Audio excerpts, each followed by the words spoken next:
ভালোবাসার কারণে আল্লাহ এমন ভাবে কবুল করেছেন।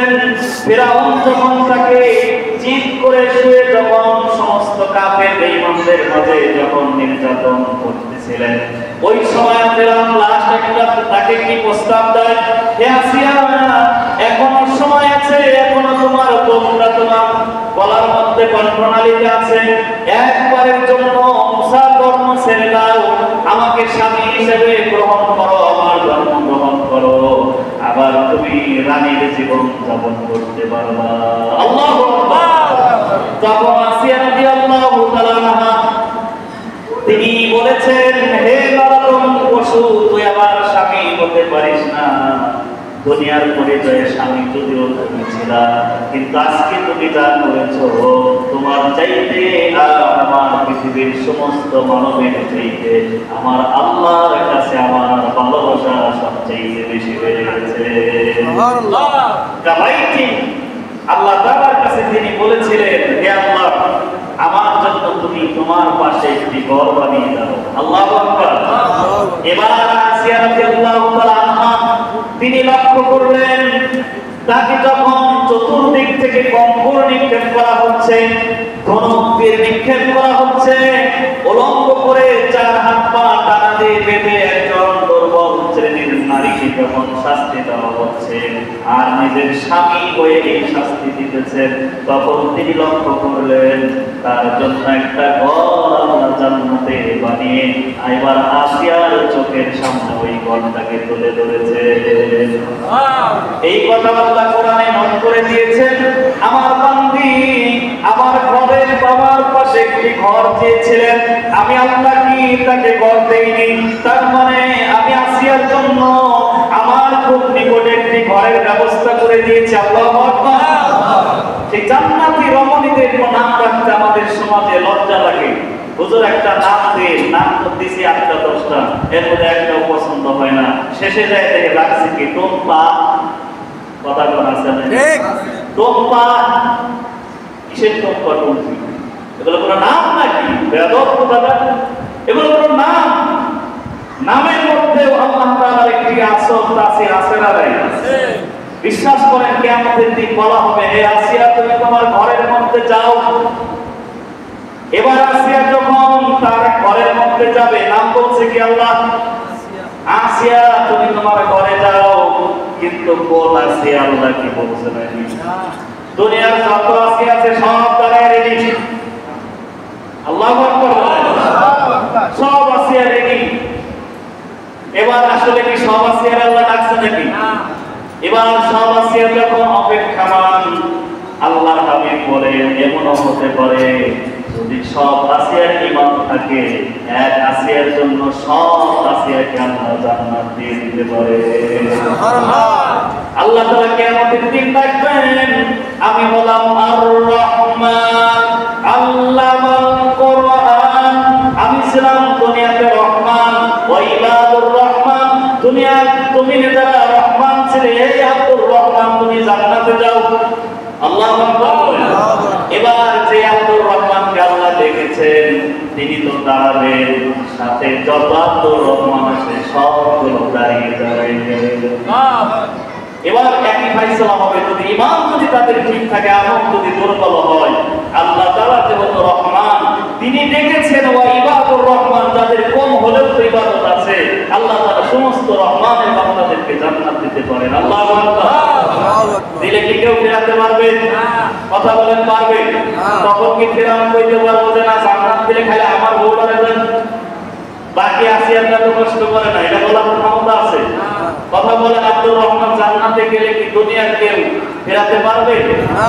এজন্য আমার ভাই, আমার বন্ধুগণ, নাম রাখার ব্যাপারে সাবধানতা চাই।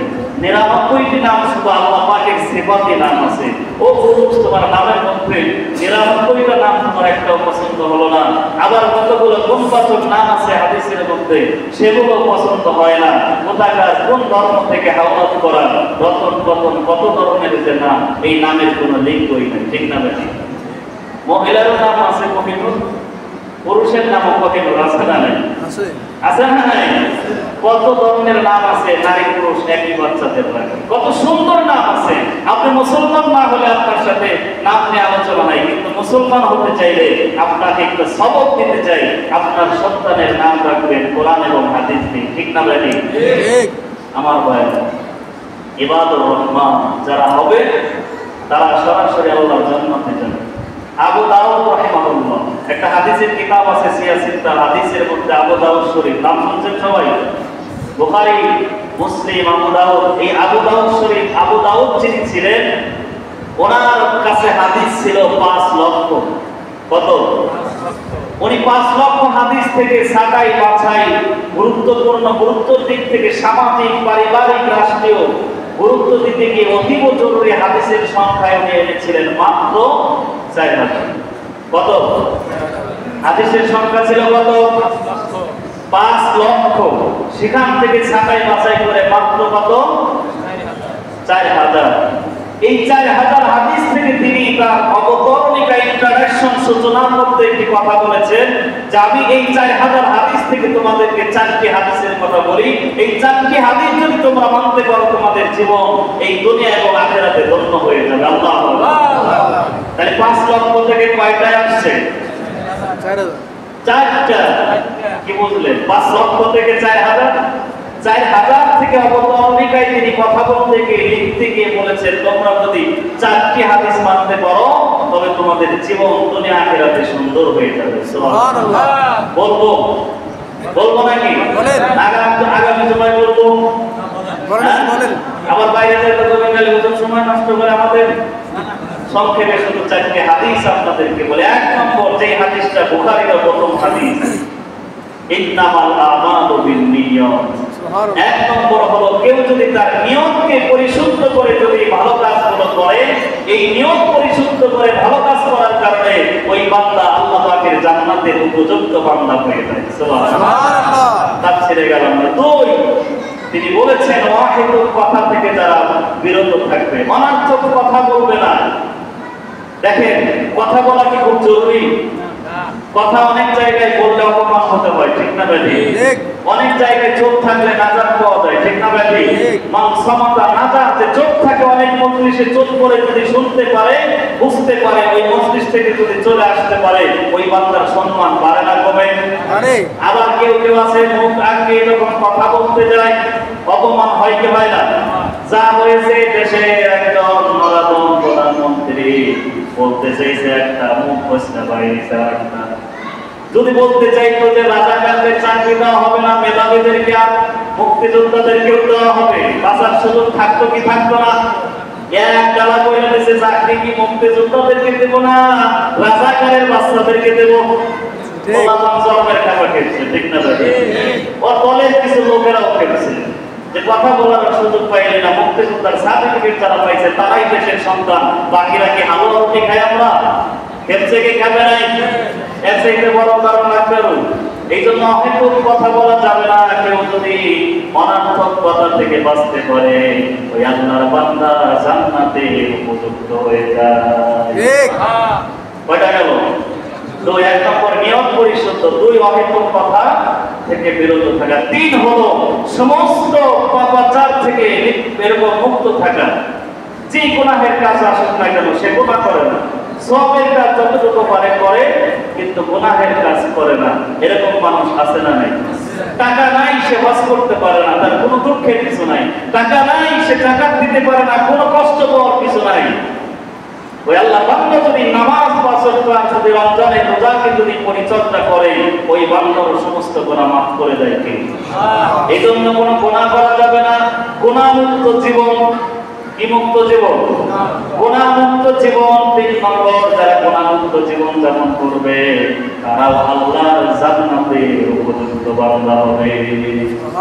4 নম্বর হলো এটা আল্লাহর বান্দাদের সাথে সম্পর্ক। দুনিয়াতে যারা মানুষের হক নষ্ট করবে না, কি করবে না? কারো হক নষ্ট করবে না। পারলে মানুষের উপকার করে, না পারলে কোনদিন কারো ক্ষতি করে এমন লোক সমাজে আছে না নাই? এমন লোকের সংখ্যা খুব কম, তাদেরকে মানুষ চেনে কম। এজন্য আল্লাহ রাসূল আরেকটা হাদিস বলেছেন যে কিছু মানুষ সমাজে দুনিয়ার জীবনে জীবন যাপন করে, তাদেরকে পৃথিবীবাসী চেনে না, কিন্তু জান্নাতবাসী তাদেরকে নিয়ে খুব অহংকার করে। আল্লাহু আকবার।